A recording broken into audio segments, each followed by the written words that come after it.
अंजली दामानिया आमच्यासोबत आहे. ताई, तुमचं एक ट्विट आहे भुजबळ भाजपच्या वाटेवर, काय सांगाल? कशा प्रकारचा हा ट्विट आहे आणि काय आहे यामध्ये? कसं आहे की गेले काही दिवसापूर्वी मला एकांनी आधी सांगितलं होतं की भुजबळांना भाजप हे OBC फेस बनवणार आहेत. म्हणजे फक्त राज्यातच नाही तर देशभरात त्यांना OBC फेस म्हणून प्रोजेक्ट करणार आहेत.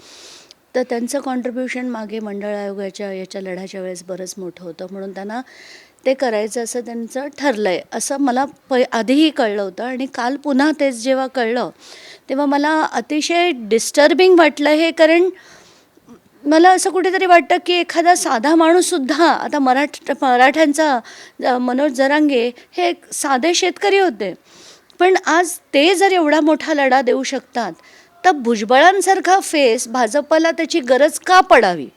खरं तर म्हणजे मला हे खूप डिस्टर्बिंग वाटलं होतं, म्हणून मी काल ते ट्विट केलं की ते त्यांच्या वाटेवर तर नक्कीच आहेत, पण भाजपला दुसरा कुठला चेहरा किंवा साधा एखादा व्यक्ती, साधा एखादा OBC पण लढा देऊ शकला असता, पण तसं न करता ह्या अशा भ्रष्ट माणसावर त्यांनी त्याला परत मोठा करतायत.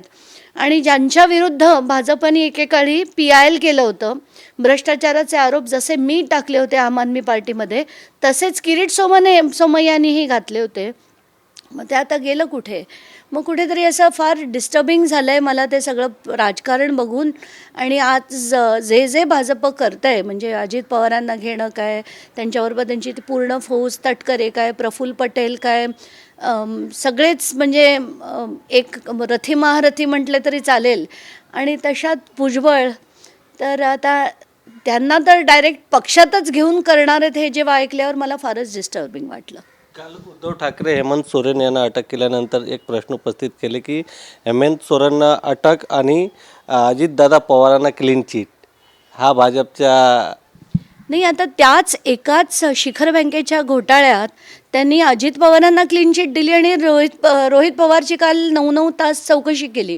म्हणजे तुम्ही भ्रष्टाचारावर ॲक्शन घ्या, पण ती सगळ्यांना समान घ्या ना. जे भाजपात आहेत त्यांना तुम्ही सुचिरभूत करता, हे कुठेतरी हॉरिबल चाललं आहे. म्हणजे जे चाललं आहे ते अतिशय हॉरिबल आहे. कॅमेरामॅन संतोष कदमचा गोविंद ठाकूर, TV9 मराठी, मुंबई.